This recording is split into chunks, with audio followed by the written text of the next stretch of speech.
चलिए बच्चों, लास्ट वाला क्वेश्चन है पीई प्लस पी नॉट ई।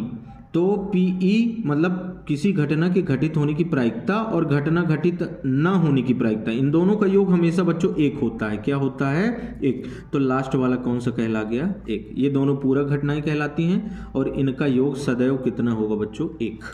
अब चलिए अगला क्वेश्चन देखते हैं, चौथा नंबर। प्रत्येक का एक शब्द यानी वाक्य, एक वाक्य में उत्तर लिखना है। जैसे शून्यकों की संख्या लिखिए, इसमें पूछा है।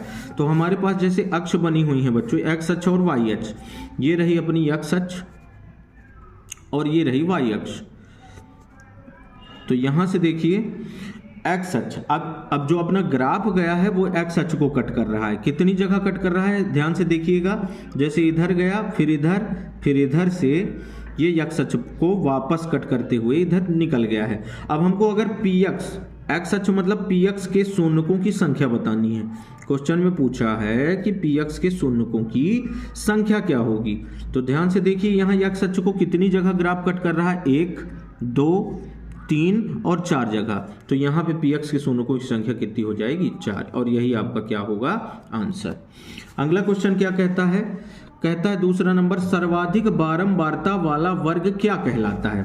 अब सर्वाधिक बारंबारता, जब हम लोग बहुलक के क्वेश्चन हल कर रहे थे तो बहुलक में हमने देखा था कि जिस वर्ग अंतराल की बारंबारता सबसे अधिक है वो वर्ग अंतराल, जैसे 30 से 40 कोई वर्ग अंतराल है, इसकी बारंबारता आपकी 10 है, जो कि आपके बारंबारताओं में सबसे अधिक मान है। तो आपका ये वाला जो वर्ग होगा ना, सबसे अधिक बारंबारता वाला वर्ग कहलाएगा, जिसे कहा जाता है बहुलक वर्ग। क्या कहा जाता है बच्चों? बहुलक वर्ग। तो आपको आंसर में क्या भरना है? बहुलक वर्ग। अगला क्वेश्चन देखिए, उन्नयन कोण की परिभाषा पूछा है। उससे भी पहले एक और क्वेश्चन है, थर्ड नंबर। किसी समांतर श्रेणी के प्रथम n पदों का योग ज्ञात करने का सूत्र लिखना है। अब इसके दो फार्मूले होते हैं बच्चों। पहला फार्मूला है Sn बराबर n/2 2a plus n-1 into D. ये तो बड़ा वाला सूत्र हो गया। और एक Sn का सूत्र होता है कब? जब अंतिम पद पता होता है, n/2 a प्लस an। इसके दो फार्मूले हैं, आप इनमें से किसी भी को भी लिख दें, आपका आंसर बिल्कुल सही होगा। वैसे इस क्वेश्चन में आपको पहला वाला फार्मूला लिखना ज़्यादा सही रहेगा। अब चौथा नंबर पूछा कि उन्नयन कोण की परिभाषा लिखिए। उन्नयन कोण, जब प्रेक्षक मान लीजिए एक मीनार बनी हुई है या कि कोई टावर है, कोई व्यक्ति अगर नीचे खड़ा हुआ है और नीचे से जब ऊपर की ओर देखता है, तो प्रेक्षक जब नीचे से ऊपर की ओर किसी भी वस्तु को देखता है, तब जो प्रेक्षक की आंख द्वारा जो कोण बनता है वो कहलाता है उन्नयन कोण थीटा। इसे कहा जाता है उन्नयन कोण, इसे कहा जाता है उन्नयन कोण। और जस्ट इसके विपरीत बच्चों, अगर अवनमन पूछता तो ऊपर से नीचे देखना पड़ता प्रेक्षक को। अब अगला क्वेश्चन है, स्पर्श रेखा और वृत्त के उभयनिष्ठ बिंदु को क्या कहते हैं? अब जैसे आपके पास एक वृत्त बना हुआ है, ये रहा अपना वृत्त। अब इसकी ये स्पर्श रेखा हो गई जो वृत्त को किसी एक बिंदु पे छू के जाती है। तो क्वेश्चन क्या कहता है? स्पर्श रेखा और वृत्त के उभयनिष्ठ। अब ये स्पर्श रेखा का और वृत्त का दोनों का उभयनिष्ठ बिंदु है। कैसा बिंदु है? उभयनिष्ठ बिंदु। और इसी बिंदु को कहा जाता है बच्चों स्पर्श बिंदु। कैसा बिंदु? स्पर्श बिंदु। और यही आपका आंसर होगा।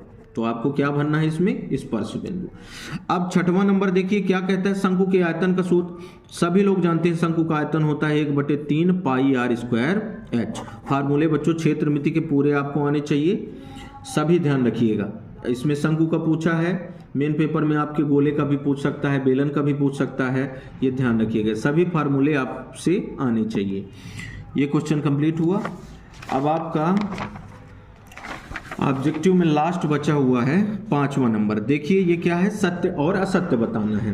कहता है कि समांतर श्रेणी 10, 7, 4 का 10वां पद -17 है। ये तो आपको चेक करना पड़ेगा बच्चों।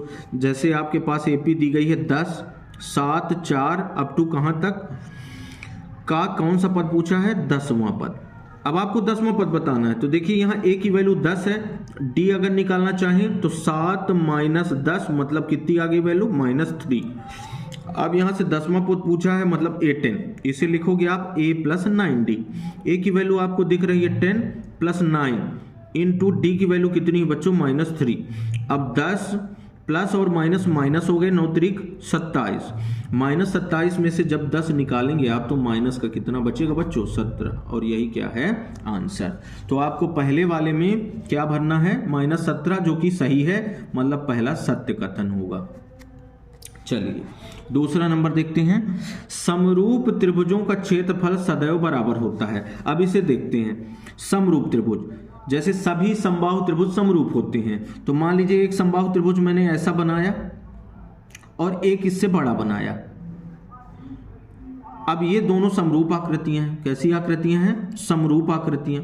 लेकिन देखिए कि क्या इसका क्षेत्रफल इसका क्षेत्रफल बराबर होगा, बिल्कुल बराबर नहीं होगा। तो ये आवश्यक नहीं है कि समरूप आकृतियों का क्षेत्रफल सदैव बराबर हो। मान लीजिए इसका 5 सेंटीमीटर स्क्वायर है, इसका 15 सेंटीमीटर स्क्वायर है दोनों समबाहु त्रिभुज, लेकिन क्षेत्रफल में तो समान नहीं है ना, तो इसका आंसर आपका असत्य होगा। उसने कहा था कि समरूप त्रिभुजों का क्षेत्रफल सदैव बराबर होता है, ये बिल्कुल आवश्यक नहीं है। ये कैसा कथन हुआ बच्चों, असत्य कथन हुआ। अब स्पर्श रेखा ही छेदक रेखा है, बिल्कुल असत्य बात है। जैसे ये आपका एक वृत्त हुआ, ये स्पर्श रेखा है, ये केवल एक बिंदु को छू के जा रही है, लेकिन छेदक रेखा तो वृत्त के किन्हीं 2 बिंदुओं को छूकर जाती है, तो ये दोनों बिल्कुल भी समान नहीं है। ये कहलाती है आपकी छेदक रेखा और ये कहलाएगी बच्चों स्पर्श रेखा। तो क्वेश्चन में क्या बोला था, क्वेश्चन में बोला था कि स्पर्श रेखा ही छेदक रेखा है, ये बिल्कुल असत्य है। अर्धगोलिक आयतन 4/3 पाई आर क्यूब होगा, बिल्कुल असत्य है, क्योंकि अर्धगोलिक आयतन 2/3 पाई आर क्यूब होता है। 4/3 पाई आर क्यूब गोलिक आयतन होता है। अब कोण थीटा वाले, मतलब ये असत्य है। ये कथन कौन सा हुआ बच्चों, असत्य। अब 5वां नंबर कहता है कोण थीटा वाले त्रिज्यखंड के संगत चाप की लंबाई θ/360 गुणे 2 पाई आर।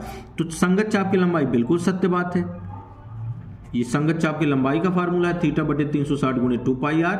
अगर आपसे त्रिज्यखंड का क्षेत्रफल पूछता तो यहां केवल पाई आर स्क्वायर हो जाता, θ/360 गुणे पाई आर स्क्वायर। अब 6वां नंबर कहता है 2 समरूप त्रिभुजों की संगत भुजाएं समानुपाती होती हैं। ये बिल्कुल सत्य बात है। समरूप त्रिभुजों का संगत कोण भी बराबर होता है और संगत भुजाएं समानुपाती होती हैं। तो इस तरह से बच्चों आपके ऑब्जेक्टिव कंप्लीट हुए। अब मैं धीरे धीरे इसके पूरे क्वेश्चन जो 2 नंबर के हैं और जो 3 नंबर के हैं और लास्ट में आपके 4 नंबर वाले क्वेश्चन भी सॉल्व करवा दूंगा।